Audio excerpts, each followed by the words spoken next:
1939, a few months before the start of the Second World War, Nazi Germany. After approximately 304,000 Jews emigrated, only about 214,000 of them remain in the country. 6 years of Nazi-sponsored legislation have marginalized and disenfranchised Germany's Jewish citizenry and have expelled Jews from their professions and from commercial life. Only about 16% of Jewish breadwinners have steady employment of any kind, and the worst is yet to come. After the outbreak of the Second World War, which begins on the 1st of September 1939, Nazi anti-Jewish policy becomes even more radical, and the war brings accelerated persecution, deportation, and later, mass murder to the Jews of Germany. The first deportations of Jews from Germany to ghettos and camps in the East begin in 1941. In all, the Germans and their collaborators will kill between 160 and 180,000 German Jews in the Holocaust, and in May 1943, Nazi German authorities report that the Reich is free of Jews. By this time, mass deportations have left fewer than 20,000 Jews in Germany. One of them is Horst Cohn.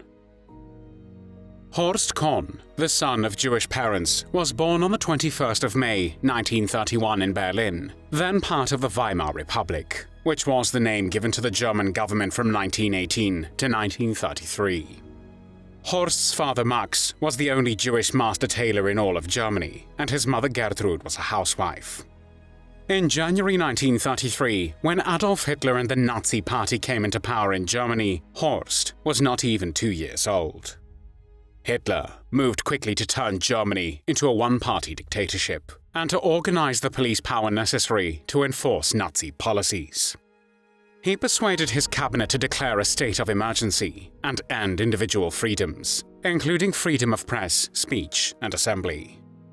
Individuals lost the right to privacy, which meant that officials could read people's mail, listen in on telephone conversations, and search private homes without a warrant.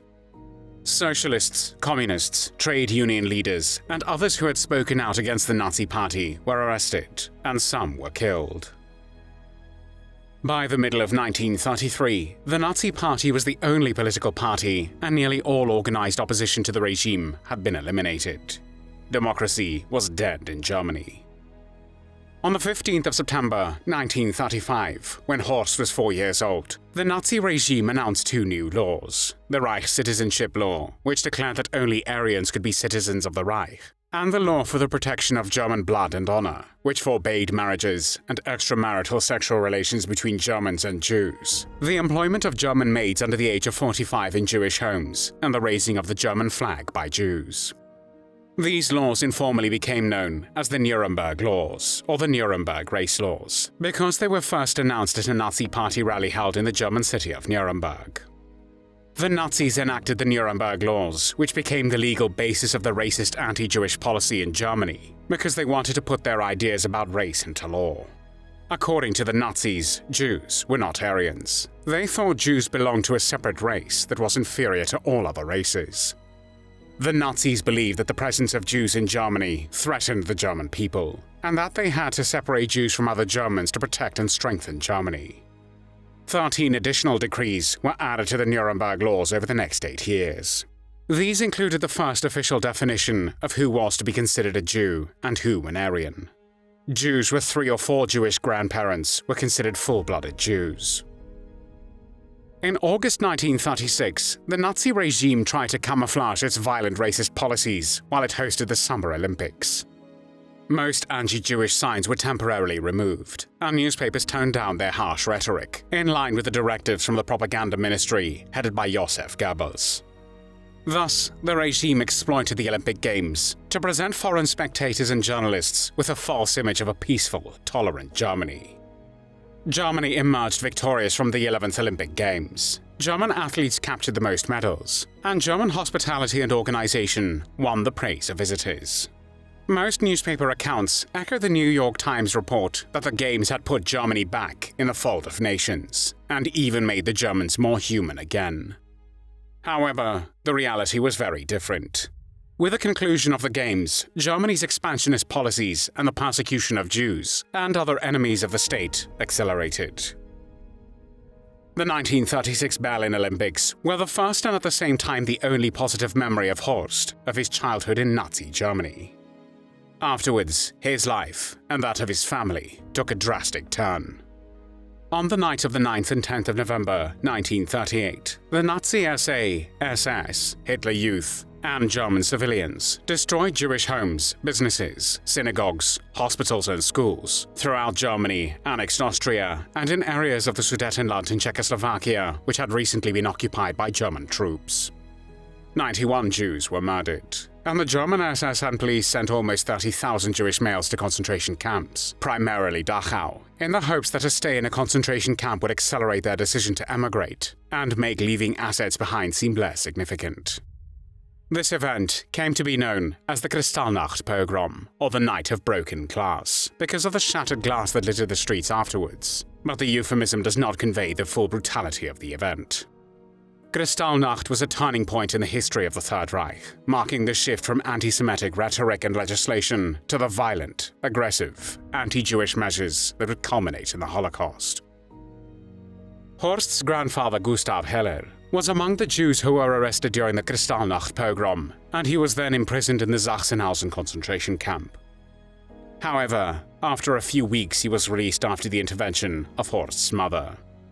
After his return, Horst's grandfather told his family how they had to shovel piles of sand every morning while being whipped by the SS guards, and march 12 hours a day on mud or rocks to test the most suitable leather for the shoes of marching German soldiers for the war which was to come.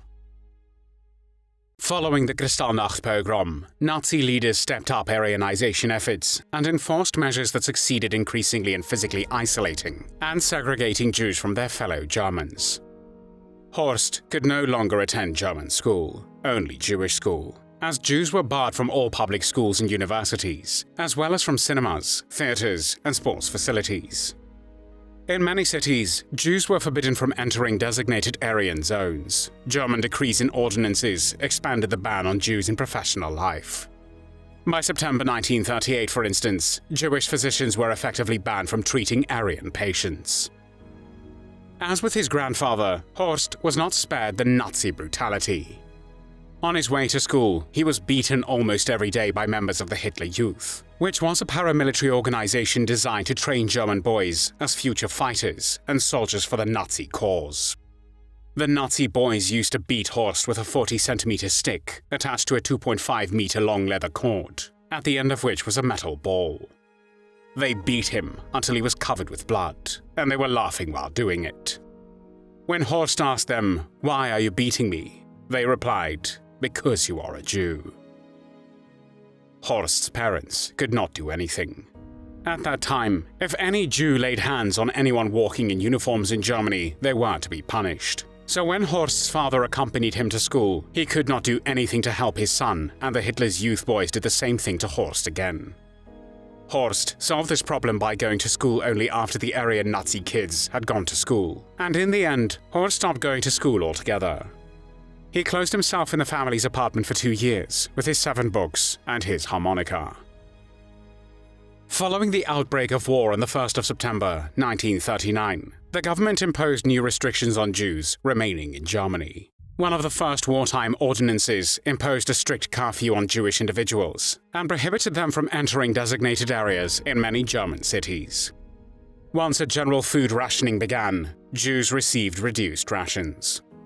Further decrees limited the time periods in which Jews could purchase food and other supplies, and restricted access to certain stores, with the result that Jewish households often faced shortages of the most basic essentials. German authorities also demanded that Jews relinquish property essential to the war effort, such as radios, cameras, bicycles, electrical appliances, and other valuables, to local officials. In September 1941, a decree prohibited Jews from using public transportation. In the same month came the notorious edict requiring Jews over the age of 6 to wear the yellow Jewish star on their outermost garment. In October 1941, upon Hitler's authorization, German authorities began systematic deportations of Jews from Germany. At 10 a.m. on the 7th of May, 1943, Horst heard footsteps coming up the stairs to his home.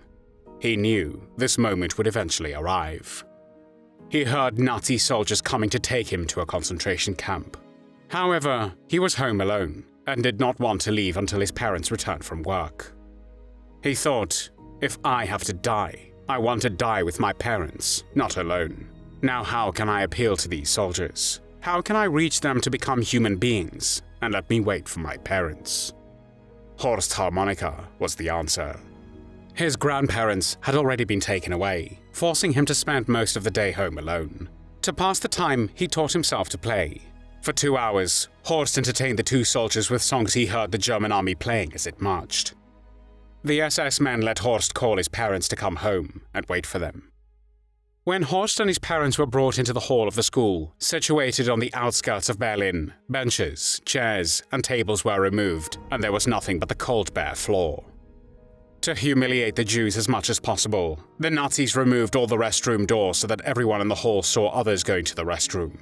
They even took away the toilet paper under the pretense that Jews would not need it.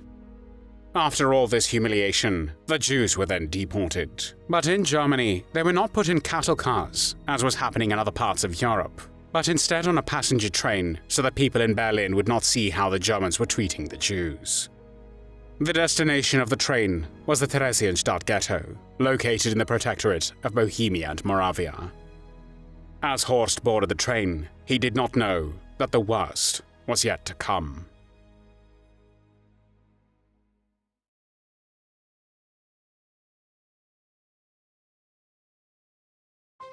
Thanks for watching the World History Channel. Be sure to like and subscribe, and click the bell notification icon so you don't miss our next episodes. We thank you, and we'll see you next time on the channel.